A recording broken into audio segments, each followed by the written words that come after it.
कोनो प्रेमी अपना प्रेमिका से रोई के कहत बा कि ये जान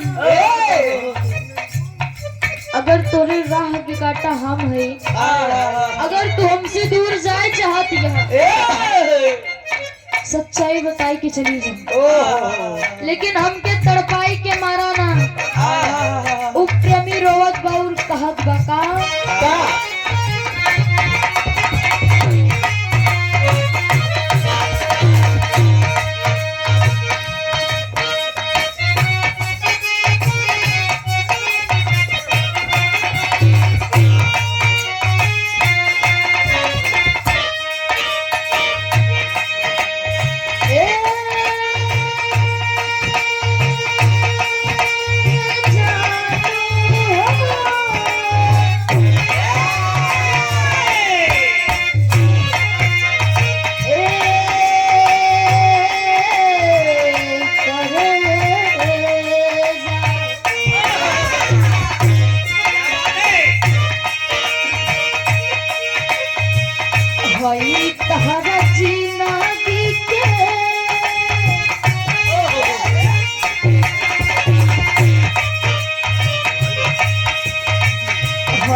इस गीत को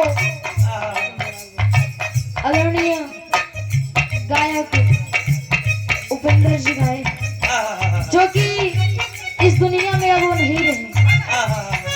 वो प्रेमी रोवत बाउर अपने प्रेमिका से कहे और का कहे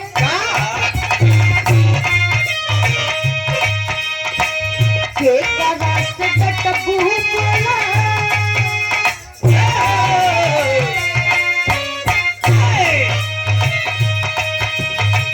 के करता भर कबू बोला के मर बुचाता के करते भर कबू बोला के मर बुचाता।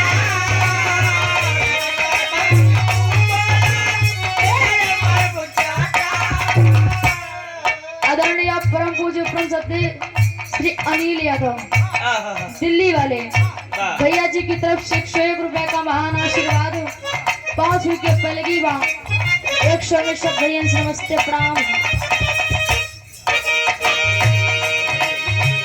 के करते भड़क कबू बोला के मर बुचाता के करते भड़क कबू बोला के मर बुचाता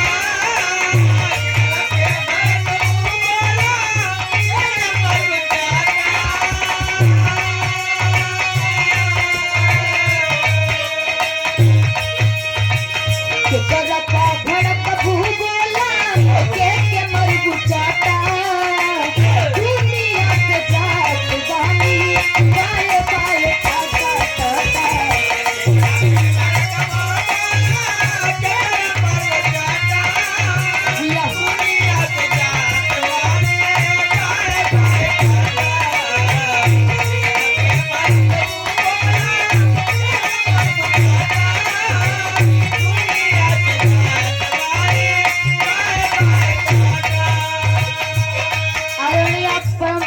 श्री अनिल यादव दिल्ली वाले भैया जी की तरफ से 101 रुपए का महान आशीर्वाद, 5 के पहली बा और कहत बा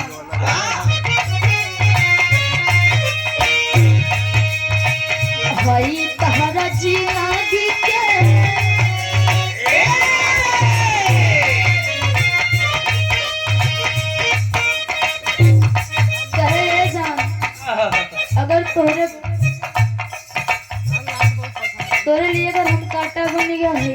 तो हम हट जावे। इतना ज्यादा प्यार, इतना ज्यादा बात करे के आदत धराई दे कि दूरी बर्दाश्त ना होत बा। प्यार के नाटक हमसी करत है कि घरे में बहुत दिक्कत बा। भैया ने फोन तोड़ के फेंक दे हैं, लेकिन वो है फोन देखा तो ही 12 बजे राती तक ऑनलाइन हो बात करते हो, वेटिंग में आवत बा। बताए दाम तो सी दूर चला जाओ कहत बाशी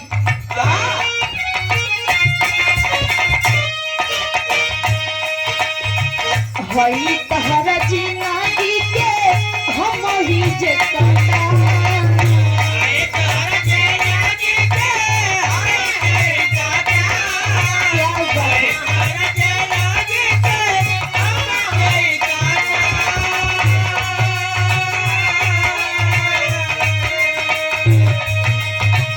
हई तहरा जिंदगी के हम ही जे काटा।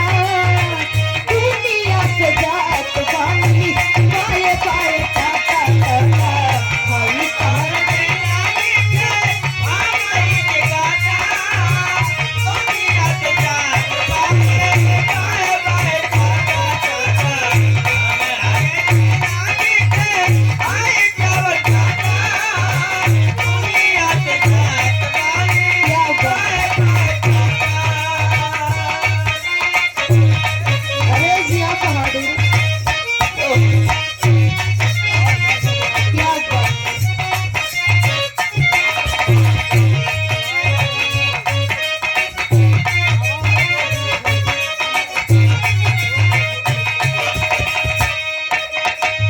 मास्टर हमारे लाइन चेंज कर दे।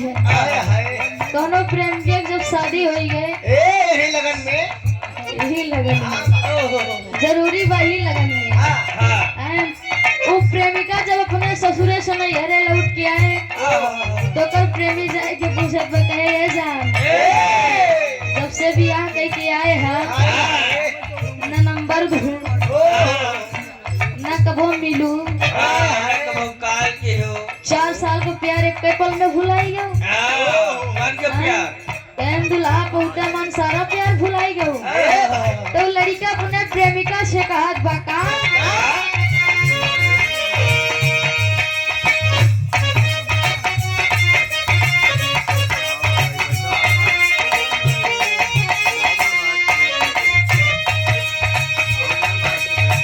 खबरो न ले लू अब का नंबरो न दे लू।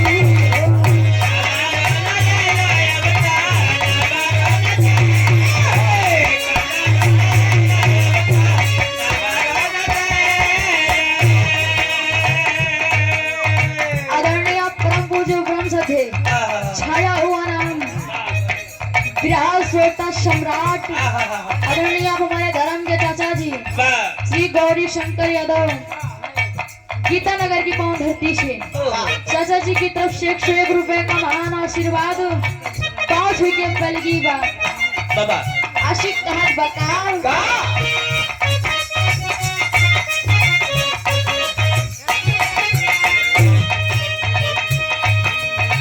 खबरो न ले लू अब का नंबरो न दे लू।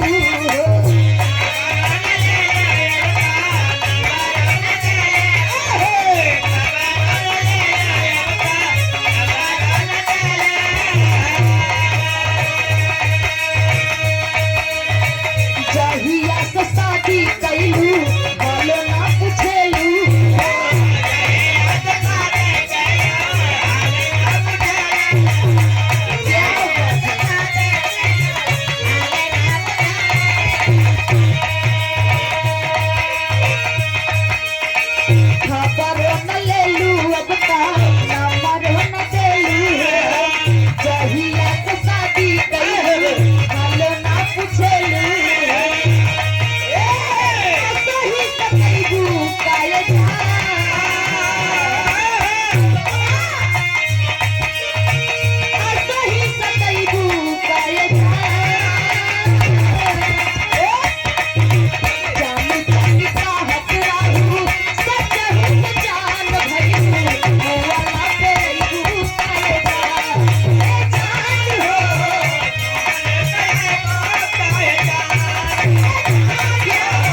से बहुत बढ़िया भी रहा सुने।